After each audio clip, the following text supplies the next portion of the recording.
how to do block 5. In this video we are going to do block 5 and the Sewn Seeds. So I have my instructions here, and I really recommend that you either write the fabric colors on there or actually put a little swatch on there. It was always very helpful while you're at the machine. So the first thing that we're going to do to get started is I have my piece of battleizer here. We're going to do a 5-inch block. I have my inner hoop, and I put my hoop grip on the outside of the inner ring. So I'm going to go ahead and I'm going to get my battleizer hooped.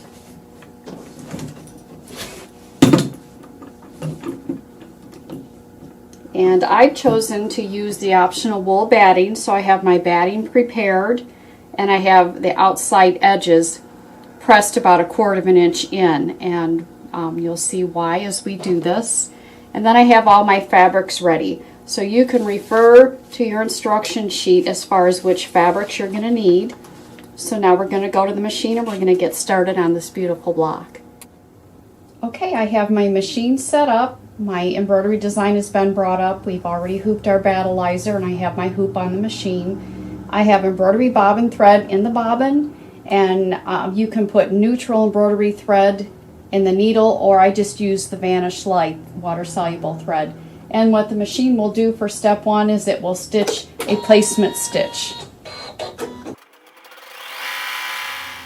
For step 2, it is an optional stitch, or an optional part of what you can do with your quilt block if you want to, is we're going to add the wool batting, and that'll give it a lot of dimension in your quilt.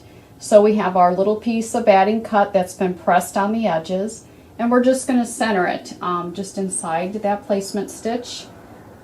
Same embroidery bobbin thread in the bobbin and Vanish Light water-soluble thread in the needle, and it's going to sew a zigzag stitch to hold that in place.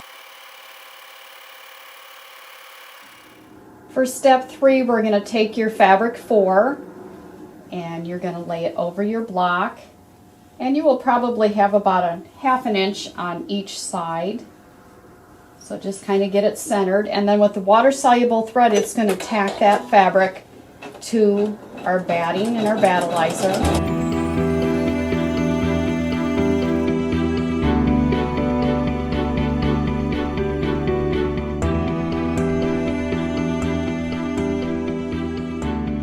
Notice it does a double line of stitching in those 2 areas because we are going to cut the fabric about 1/8 inch from that stitching. So now I'm going to get my hoop scissors out. I think I'll use my mini, and I'll go ahead and trim this block. Like I said, about 1/8 inch.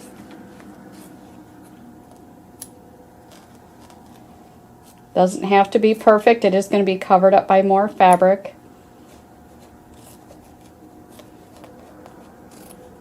I'll start down here too.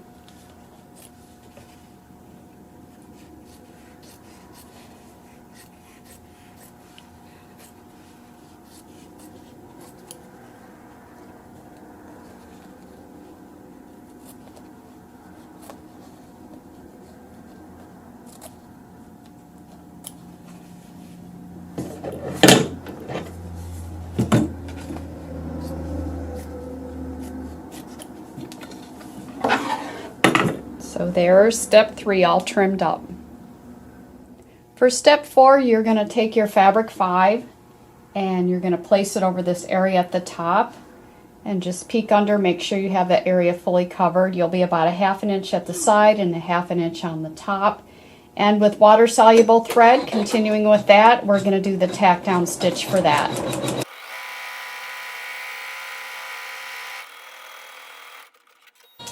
And now I'm going to trim real close to the stitching right there. Okay, we have that fabric all trimmed up. For step 5, we're still continuing with water-soluble thread, and we're going to sew placement stitches. For step 6, you're going to take fabric 3 and you're going to lay it right side up over those placement stitches. And just peek under, make sure you have everything fully covered.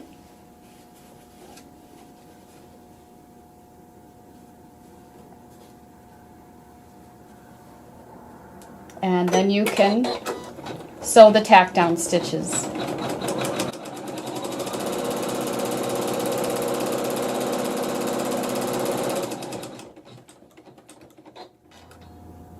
Now I am trimming the applique, so it's applique, so it's right up close to that stitching.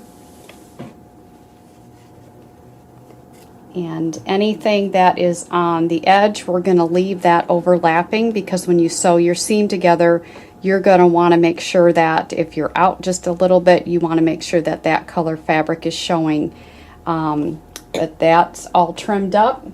And for step 7, where you put thread C in the needle only, and we're going to stitch some embroidery.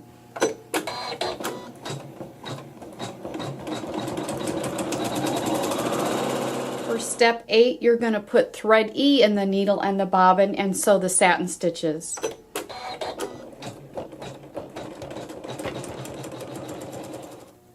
For the next 6 or so steps, we're going to begin some embroidery that takes place in the block. And we're going to start with step 9, where we're going to have thread F in the needle only, and we're going to stitch the beginning of some cute little flowers.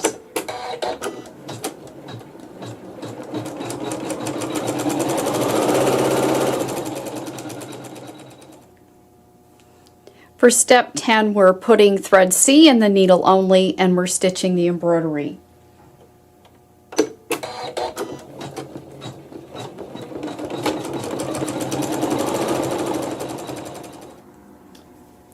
For step 11, you'll put your thread A in the needle only and stitch the embroidery.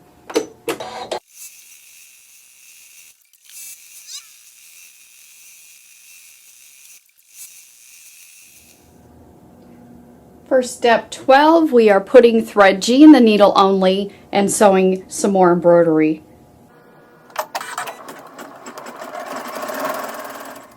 Step 13 uses thread E in the needle only.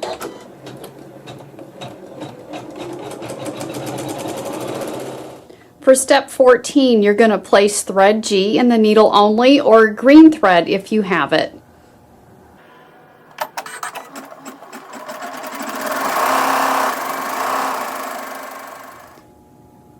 For step 15, we're going to place our fabric 7 right side up, and we have water-soluble thread in the needle only, and we're going to have the machine sew a tack down stitch.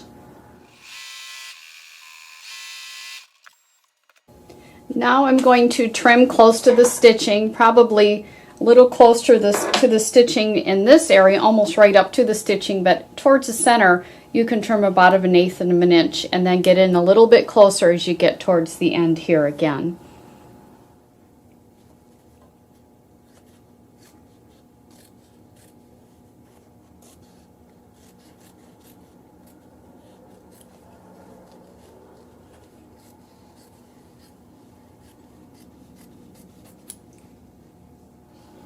For step 16, we're going to take our fabric 6 and we're going to lay it right over that little swoosh area, making sure each corner is covered and that you've covered this area here. And then we're going to stitch the tack down using water-soluble thread.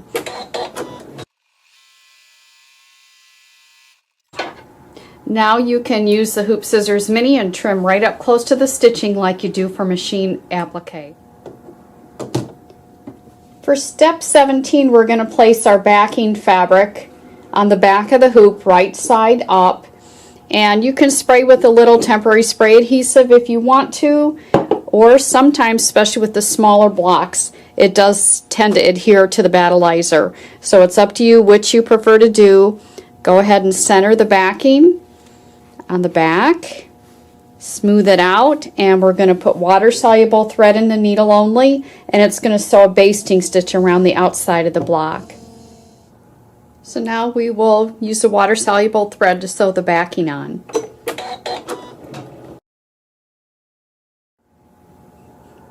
For step 18, I have placed thread F in the needle end in the bobbin, but before stitching, we're going to bring the bobbin thread to the top by doing a needle down and a needle up.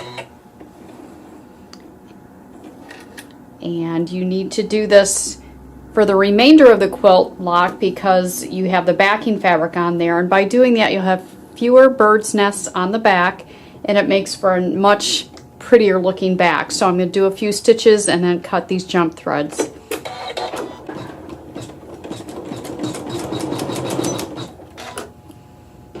And then you can just let it stitch.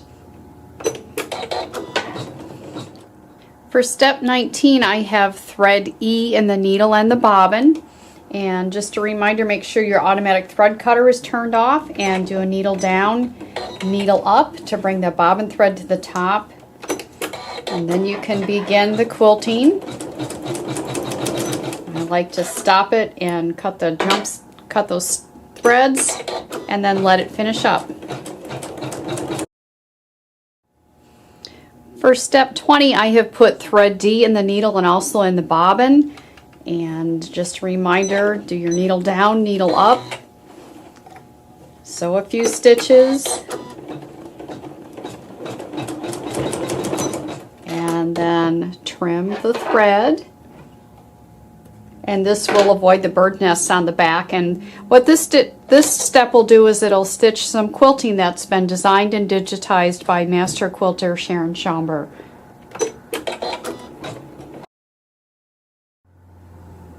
Now for step 21, we have thread G in the needle and the bobbin. Doing a needle down and a needle up, bring that bobbin thread to the top.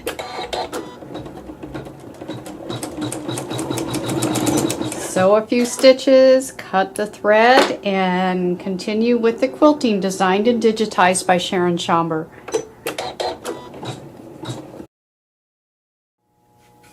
Okay, we have our block 5 all completely stitched out.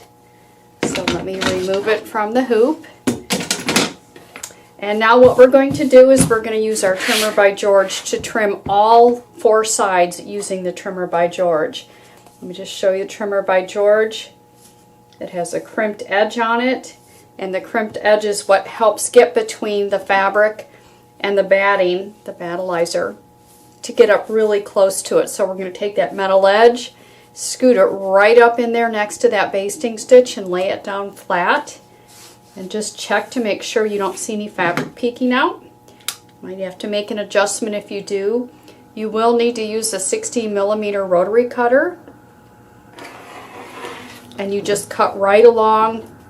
I need a new blade, but you just cut right along that metal edge. And you remove the backing fabric and the batting right up to that stitching. The fabric on the front still remains there. So now let me go around and we'll just trim the entire block and you can watch.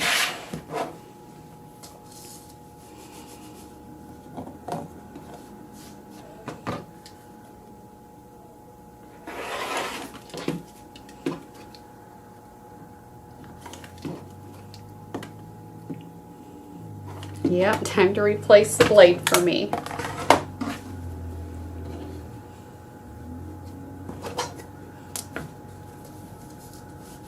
Just snug it right up in there, lay it down, and go ahead and cut right along that metal edge.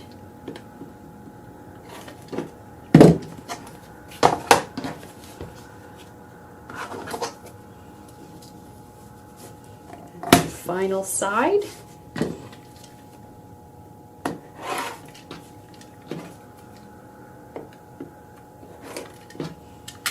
Be rest assured I'll be replacing my blade after this.